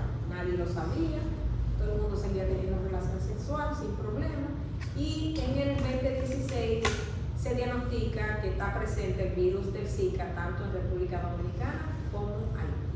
Ahí nos llega el problema a nosotros. Recorrido. De África se va a Asia, de Asia llega a las Américas, de las Américas, nosotros, las islas del Caribe, Brasil prácticamente, Puerto Rico, República Dominicana y Haití. Si ustedes ven, es un virus que está afectando la parte del trópico, porque igual que el mosquito del dengue, necesita del trópico para sobrevivir. Es el mismo mosquito, él no puede vivir en área fría, por lo tanto el trópico y el subtrópico va a ser su casa. Básicamente esta es la parte del mundo que fue más afectada, pero a quien el virus le dio en la madre y le hizo todo lo que tenía que hacer fue a Brasil y después a República Dominicana. Ningún país se ha visto afectado como nosotros. Es un virus ARN de la familia Flavivirus. Ahí está también el del dengue, hepatitis C, oeste del Nilo, fiebre amarilla, todos son de la misma familia. Y el vector es un mosquito que es nuestro, que es la Aedes aegypti y el Aedes albopictus. El Aedes aegypti tiene una característica, es que vive dentro de las casas, es intradomiciliario. ¿Por qué es intradomiciliario? Porque tiene poca capacidad de vuelo, como mucho unos 100 metros, tiene hábitos domésticos, te apaga la luz a las 8 de la noche a dormir, él duerme, ella duerme, igual se levanta en la primera hora de la mañana a buscar sangre para poder tener su huevo, y entonces va a picar a los humanos. Esa foto representa lo que es Zika. Esa foto es característica del Zika. Usted hizo Zika con embarazo, usted va a tener eso sí o sí, microcefalia. Pero la microcefalia no viene sola, viene con un sinnúmero de malformaciones agregadas, como retraso mental, porque si el cerebro no crece, usted va a tener un retraso mental. Viene con ausencia de globos oculares, con malformaciones de todo tipo de malformaciones. Ella es la mosquita Aedes. Miren que tiene unas pintitas blancas, ¿verdad? Es nuestra, todos tenemos en nuestra casa de esta, vive con nosotros, es doméstica, tiene una característica y es que pica de día, en la noche ya duerme junto con los humanos, se despierta en las primeras horas y pica. Una sola puede picar a 3 y 4 gente, por eso ustedes ven que 3 gente con dengue en una casa, es la misma mosquita. Ella necesita para tener sus crías, pues, alimentarse con sangre humana. Ella tiene un periodo de incubación, cuando pica a alguien en el estado febril, donde hay viremia, se lleva el virus, lo va a replicar en sus intestinos y en su ovario, va a tener un periodo de incubación extrínseco, luego tiene la replicación del virus y por último lo va a almacenar en las glándulas salivarias. Cada vez que ella pique va a depositar saliva como anestésico. Ella clava el aguijón, usted no se dio cuenta, cuando ella saca el aguijón es cuando usted viene a dar el tablazo que ya le picó, pero ya ella depositó con la saliva también el virus del Zika. Esa es la forma. Ella pone su huevo en agua limpia, ella no pone huevo en agua sucia. Y como le dije, es doméstica. Esta es la fisiopatología de esta enfermedad. Lo primero que va a pasar es la picadura del mosquito, que con sus antenitas va a detectar la temperatura del vaso capilar, por lo tanto pica exactamente donde es. Va a depositar partículas de saliva, que vienen cargadas de partículas virales, y donde la deposita en la dermis y la epidermis, ¿verdad? La capa de la piel más externa. Va a buscar células cuales infectar. Recuerden que los virus todos necesitan obligatoriamente células porque de otra forma no pueden sobrevivir. Las células que van a buscar son las células que están en la capa malpighiana, ¿verdad? Y van a afectar básicamente los queratinocitos, que son los de la epidermis, y las células dendríticas y los fibroblastos, que son las más profundas, que son la dermis, ¿verdad? Entonces, básicamente estas son las células que por endocitosis va a entrar y va a infectar. Se van a multiplicar en grandes cantidades. De manera tal que en 72 horas, 3 días después de haber entrado, el 100% de los fibroblastos han sido infectados.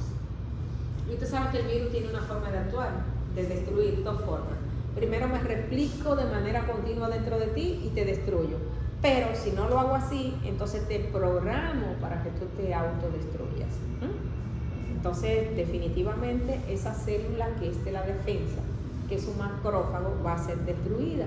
Si no se autodestruye o si no la destruye el virus, el sistema inmunológico va a venir, la va a reconocer como una vendida, como una enemiga y también la va a destruir, sí o sí. No hay forma de que esas células que se vendieron y se dedicaron a la multiplicación de este virus, entonces de nuevo virus, pues queden vivas.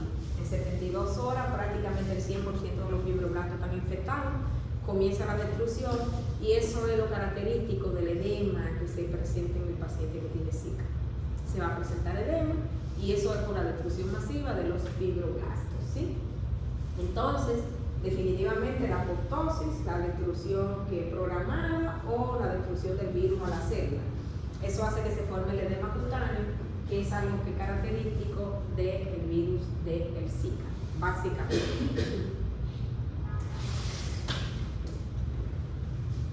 Ya se lo dijimos. El periodo de incubación va de 3 a 14 días en el mosquito. Aquí tenemos la característica clínica de la enfermedad. La gran mayoría no va a tener manifestaciones clínicas, ni signos ni síntomas, ni se dan cuenta de que tienen eso, pero un grupito va a presentar fiebre de baja intensidad, dolor en las articulaciones grandes, sobre todo pasa desapercibido, no es un dolor severo como aparece en el dengue o en otras enfermedades. Puede haber dolor de músculo, mialgias, artralgia, conjuntivitis sin secreción, o sea, una eyección conjuntival. Puede aparecer una erupción maculopapular con picazón. Puede haber lo más chiquito, vómito, diarrea, dolor abdominal, ulceración en la mucosa, en las aftas que aparecen en la boca y astemia, después de la infección, como que no tienen deseo de hacer nada los que han sido infectados. Básicamente la mayoría de los síntomas como que pasan desapercibidos. Aquí tenemos una situación, nosotros tenemos dengue en esta isla y chikungunya en muchísimos otros países, entonces son 3 enfermedades que se parecen, hay que tener cuidado. El chikungunya no se confunde, porque chikungunya significa hombre que camina agachado, ese viene gateando con un dolor, dando gritos, articulaciones sumamente hinchadas, mucho dolor, mucha artralgia, y guay, usted se da cuenta de una vez que es un chikungunya. Nosotros tuvimos chikungunya en el año 2014-2015, pero pasó, se fue, no ha vuelto más. Gente que queda con la secuela del dolor, de las articulaciones, pero ya se fue.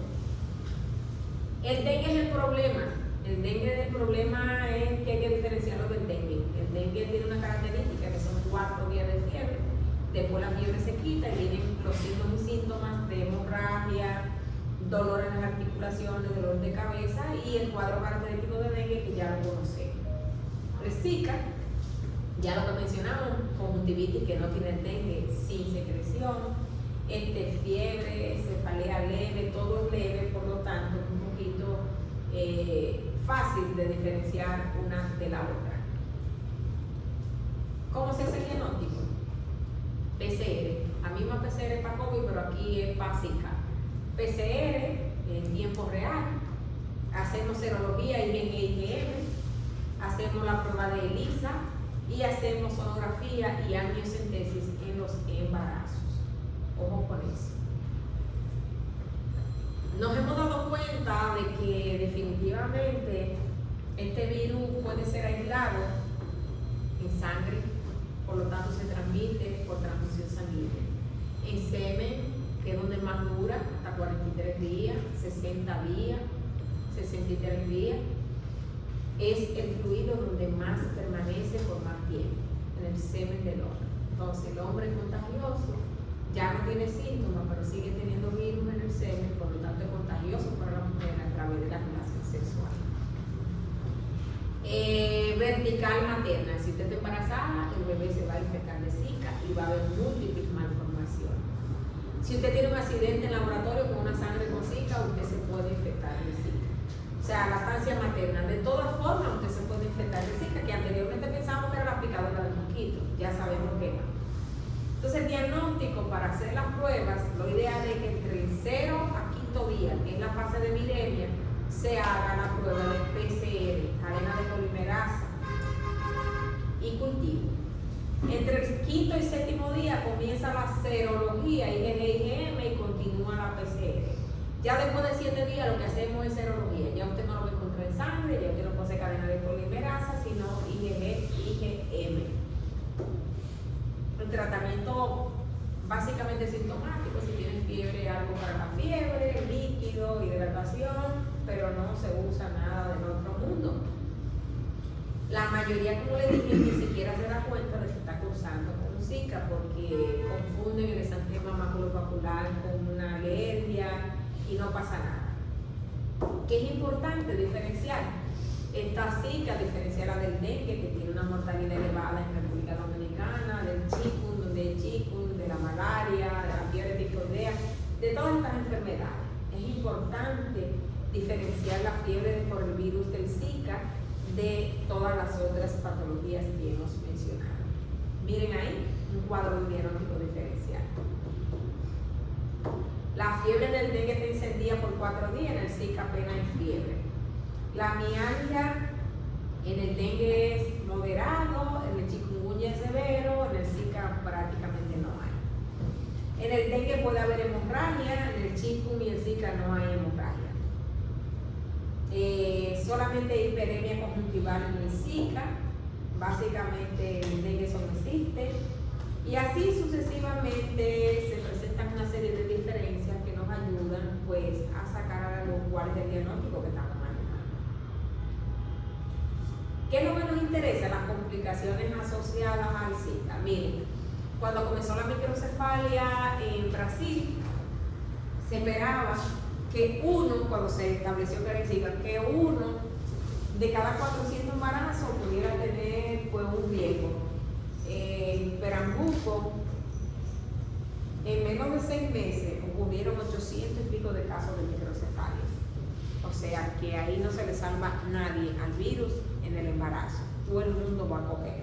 El virus mutó, se adaptó más fácil al mosquito y al ser humano y se convirtió en un agente que tiene una atracción por el sistema nervioso central.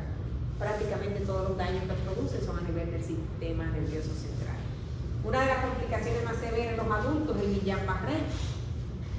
Una de las complicaciones más severas del embarazo es la microcefalia.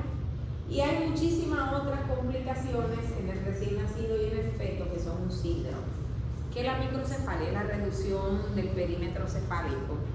Y se supone que hasta los 18 meses tenemos las fontanelas abiertas para que la cabeza y el cerebro sigan creciendo. En este caso va a haber osificación de los huesos tempranamente, en los 3 primeros meses, 4 meses, y el paciente se va a quedar con la cabeza pequeña, 36 centímetros el punto de referencia. Si trae menos de 36 centímetros, un niño de término, tenemos problemas. Y si trae menos de 32 centímetros, un niño pretérmino, tenemos problemas. ¿Sí? Entonces, hay muchísimas causas de microcefalia. Tenemos causas de infecciones, gente que usa sustancias ilícitas, drogas como la cocaína, la marihuana, el alcohol. Eso produce microcefalia. El tosoplasma, virus como el citomegalovirus, todo eso produce microcefalia, pero el Zika se lleva todas las de ganar, es el número 1 en la actualidad productor de microcefalia. En Brasil de repente hubo un aumento inusitado de los casos de microcefalia, pero no solo microcefalia, empezaron a aparecer niños sin los ojos, niños sin el tallo cerebral, niños sin sustancia gris, sin sustancia blanca. ¿Cuál es el pronóstico, o sea, la tasa de mortalidad de los niños? Llegan a viejitos, son retrasados mentales, pero llegan, eso como el Down, pronóstico del niño con Down. Yo conozco mucho Down, adultos mayores. O sea, no hay una causa per se. Vienen con otras malformaciones que no son compatibles con la vida. Pero microcefalia sola dura muchísimo. Miren, todos esos niños son brasileños. Todo eso fue en Pernambuco, Recife. Una epidemia de microcefalia. En 6 meses hubo más de 800 casos de microcefalia. En el noviembre del 2016 ya las investigaciones están, ¿verdad?, al pie de la letra, y se establece que no es microcefalia, que es un síndrome congénito del Zika, que viene con microcefalia, con ausencia del tallo cerebral, con anomalías como falta de sustancia gris, de sustancia blanca, de la vermis cerebelosa, de hipoplasia del cerebro, a nivel ocular catarata, coloboma, poliretinitis, atrofia del nervio óptico, ausencia de los ojos, contractura congénita, ectoglicosis, viene con neurológico, muchísimas consecuencias a nivel neurológico, desde hipotonía, nunca van a gatear, nunca van a caminar, llanto excesivo, irritabilidad, tremores, convulsiones, epilepsia, todas esas complicaciones están dentro del síndrome congénito de Zika. O sea, el bebé que consiguió Zika dentro del útero va a presentar todo eso. En noviembre 21, la WHO anuncia que ya no es una prioridad el Zika, que hay otros problemas que se llaman ébola y otras cosas que hay que ponerle atención, que ya el Zika es un problema nuestro. Esta es una investigación que han hecho en Brasil, importantísima. En esta investigación presentaron 13 niños que habían nacido, la mamá hizo Zika con 38 y 39 semanas de embarazo, ya la cabeza estaba formada, ya no hay forma de que se produzca una microcefalia, y los bebés nacieron con su cabeza normal, pero en el primer mes tenían 36 de perímetro cefálico, a los 3 meses tenían 36 de perímetro cefálico, a los 8 meses tenían 36 de perímetro cefálico y al año era microcefálico, porque el bebé siguió creciendo, pero la cabeza no creció jamás. Entonces ahí se clasifica la microcefalia como temprana y tardía. Temprana es la que se produce dentro del útero, en el momento de la formación, y tardía es aquella cuando ya el bebé se ha formado la cabeza y definitivamente no crece más, detiene el crecimiento de la cabeza. Entonces, esos 13 bebés de Brasil que nacieron todos normales, después se encontró que había una disminución de la masa cerebral, que había epilepsia, que había hipertonía, que había microcefalia y todas esas cosas. O sea que el virus, si no te jode temprano, como quiera te vas a joder. Si te embarazaste y conseguiste un Zika, va a tener malformaciones sí o sí a largo plazo. Otra de las complicaciones más temidas es el Guillain-Barré, que recuerden que es una situación autoinmune, sistema inmunológico se autoataca, y se caracteriza porque hay una parálisis simétrica bilateral de carácter ascendente, pero en Brasil no hubo Guillain-Barré, en Brasil nada más hubo microcefalia. Nosotros hicimos el diagnóstico de que teníamos Zika, se mandaron 17 casos para Estados Unidos, CDC, 10 de ellos vinieron positivos. Altagracia Guzmán Marcelino, que era la ministra de Salud Pública, hizo una rueda de prensa y pidió a las madres dominicanas que no se embarazaran en los próximos 2 años, porque cuando llega una epidemia nueva a un país, tardan por medio de 2 años que el pico se eleve a su máximo punto y empiece a bajar de nuevo, ¿verdad?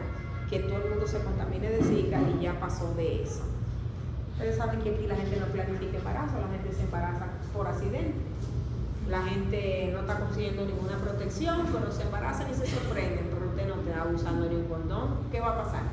Ese mismo llamado lo hicieron en Salvador, Jamaica, Brasil y Colombia, que pararan los embarazos, por favor, porque tenemos riesgo alto como el Zika de tener niños polimalformados. Ustedes saben, ¿verdad?, que aquí no se paró nada, la gente siguió teniendo actividad sexual, feliz de la vida, sin problema. Para nosotros nos llegó en enero. Si usted se embaraza en enero, usted tiene que esperar 9 meses, ¿verdad? De enero a septiembre, más o menos, por ahí usted va a dar a luz.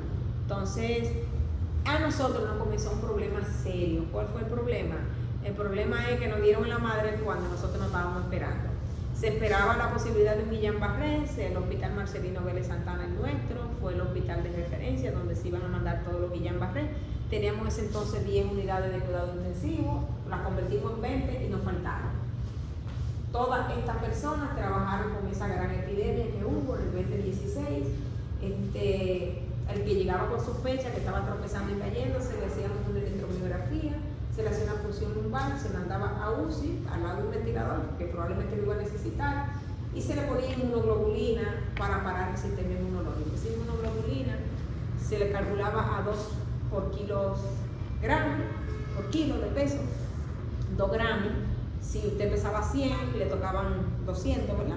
2 por 100, 200, y cada gramo de eso valía 9.000 pesos. O sea que un paciente se llevaba 1 millón en una dosis, pero el Ministerio de Salud Pública como quiera no aportó los medicamentos porque era una epidemia, ya ustedes saben. No, que nosotros no vamos a tener pocos pacientes. Lo que no pasó en Brasil, nosotros tuvimos 73 casos de Guillain-Barré en esa epidemia y murieron 13, un 18% de la población murió, es un porcentaje altísimo, ¿verdad?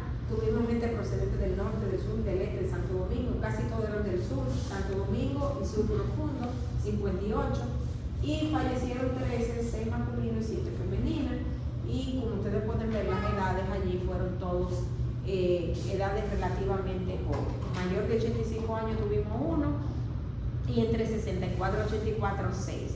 Estamos hablando de personas que vinieron con un Guillain-Barré, que no caminaban y que definitivamente cuando se fueron para su casa, los que sobrevivieron no se fueron caminando, se fueron definitivamente con todas las secuelas y lesiones que se producen en el Guillain-Barré. Eso fue temprano, comenzando, la gente del CDC se establecieron en el hospital porque eso no se había visto nunca en ningún lado, una epidemia de Guillain-Barré, pero los dominicanos siguieron embarazándose, o sea que eso viene para atrás, ¿verdad? Entonces definitivamente al momento del desembarazo, empezaron a nacer también allí en el Marcelino los polimalformados. Ya se había anunciado que no se embarazaran, la gente siguió. Por ejemplo, todas eran de Herrera, porque el hospital está aquí en Herrera. Del café vino una de 20 semanas que ella le dio una picazón, se puso roja, fue a la caoba, a un centro, y le dijeron que eso era una alergia porque ella se había tomado un jugo de no sé qué cosa y le dedicaron caladril, un Zika. Esta a las 12 semanas el esposo le diagnosticaron Zika y ellos siguieron teniendo relación sexual porque, ¿verdad? Nadie sabía que eso se transmitía por relación sexual. La bebé nació con la mitad del corazón, solamente un ventrículo derecho y una aurícula derecha. Eso no es compatible con la vida, se muere de una bebé, además de microcefalia. Esa de la placenta de Herrera, a las 24 semanas, también hizo un proceso gripal, que creían que era una gripe, le dieron Abrilar, y así sucesivamente fueron pues diagnosticándose 8 libras masculino, microcefalia severa, 7 libras masculino, microcefalia severa, y así sucesivamente nacieron un grupete de niños del Marcelino que empezaron a surgir las microcefalias. Nosotros tuvimos más de 60 casos de niños con microcefalia, pero no solamente microcefalia, mitad del corazón que falta, sobraba, malformaciones óseas, mielomeningocele por todas partes, malformaciones del tubo neural, una serie de situaciones. Eso mejoraron porque la gente está infectada de Zika ya, o sea, todo el mundo prácticamente se ha infectado de Zika, pero aún así, cada 2 meses, cada 3 meses nace una microcefalia. Y cuando investigamos, desde que nace una microcefalia, que hacemos la investigación, la serología de la mamá, IgG, IgM, la serología del bebé, se diagnostica que están cruzando con Zika en ese momento. La gran mayoría no tiene manifestaciones clínicas, pero esto se lo digo porque el Zika vino y se quedó para siempre. ¿Qué va a pasar? Mientras más rápido usted se infecte de Zika, mejor, porque eso le quita el riesgo de que cuando usted esté embarazada sea su Zika. El problema es que queremos que se infecten antes de embarazarse de Zika, pero también está el Guillain-Barré. Siguen habiendo casos de Guillain-Barré. O sea, cada cierto tiempo aparece un joven, un adulto joven con Guillain-Barré. Y cuando investigamos, el mismo jodido Zika. O sea, que se quedó de forma endémica porque tenemos mosquitos viviendo con nosotros, no hemos podido quitarlo del medio para el dengue, pues ¿cómo lo vamos a quitar para el Zika? Es el mismo mosquito. Entonces, tenemos una alta densidad de mosquitos, tenemos lluvia, tenemos tormentas, tenemos sequía en verano y vuelven las grandes epidemias de dengue, ahora acompañada también de Zika para las embarazadas y el Guillain-Barré para sobre todo los adultos jóvenes. La prevención, dicen los CDC, que no viaje a sitios donde haya alto riesgo en tiempo de epidemia, pero nosotros no viajamos, nosotros vivimos en el mismo medio del centro de epidemia. Es difícil. El uso de repelente, eso no es efectivo. Ustedes saben que usted usa hoy un repelente y mañana el mosquito se hacen resistentes a ese repelente. De hecho, Baigón vive cambiando las tapas, pero es porque se hacen resistentes a los insectos, a la fórmula, hay que reformularla cada ratito. Mosquitero, pero ropa manga larga. Usted se imagina a las 3 de la tarde, a las 2 de la tarde en Asua, con ropa manga larga. Usted cae con sus zapatos. Ropa manga larga con estos calores. Eso es lo que hay que decir. Control del vector. No hemos podido controlarlo para el dengue. ¿Por qué lo vamos a controlar para el Zika?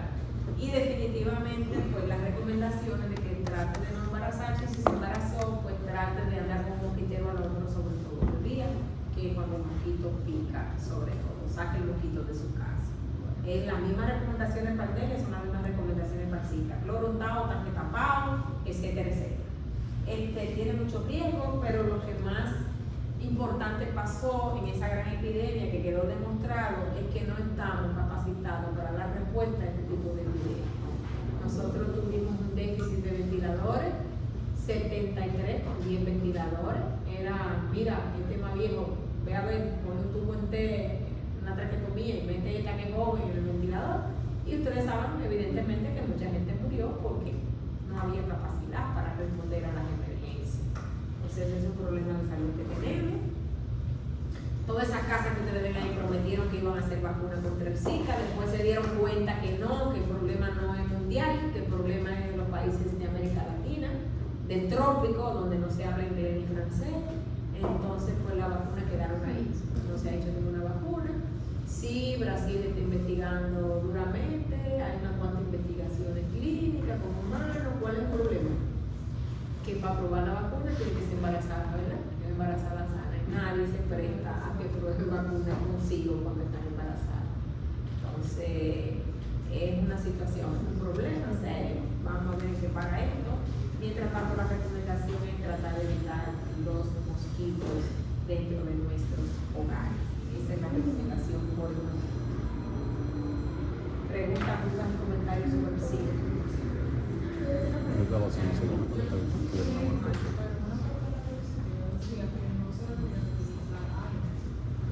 No, antiinflamatorio no. Acuérdate que tú tienes una infección que ni hay, sí, pero no, ni aspirina tampoco. Ninguno de ellos, porque recuerden que es una infección transitoria viral y no están recomendados de primera línea los antiinflamatorios, ni esteroideos, ni no esteroideos en este tipo de infecciones virales, y mucho menos si son embarazadas. Si tienes fiebre, vitamina C, callo, si tienes miligramos cada 8, pero la fiebre prácticamente no existe. Eso es prácticamente asintomático, no hay gran manifestación en el mosquito. Bien, entonces lo vamos a dejar aquí. Quedó pendiente, tenemos pendiente de la influenza, que no lo hemos dado, y rubeola. Para la próxima clase tenemos sarampión, papera y ébola. Presentación de los grupos, ¿verdad? Señorita Segre. Y después de esa clase, entonces viene el examen. ¿Ah? Sí, que yo dije. Papera es parotiditis. Ay, Dios mío. ¡Te muerto!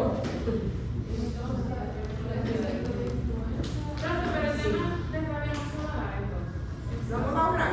No. Listo, es que este no es. Sí, claro que tenemos que darlo. Vamos a coordinar. Yo creo que podemos hacer una reposición virtual. Si ustedes en su casa nos juntamos y damos grave y damos rubeola. Vamos entonces a planificarla para la semana que entra. Claro, antes de viernes. Profe, usted dijo que hay un Usted dijo que influenza y rubeola. Falta fundar, sí. Pero rubeola es nuestro tema. Rubeola es suyo. Sí, Pero profe. rubeola pasa para más tarde porque es muy pronto. O sea, ustedes lo dejamos para más tardecito. Lo que van el viernes 7 son sarampión, parotiditis y hielo. Ok. Gracias, profe. Entonces vamos a coordinar, señorita Génesis, para ver si damos rabia, influenza y rubeola no me toca, influenza y rabia, que son las que faltan para el examen virtual en esta semana.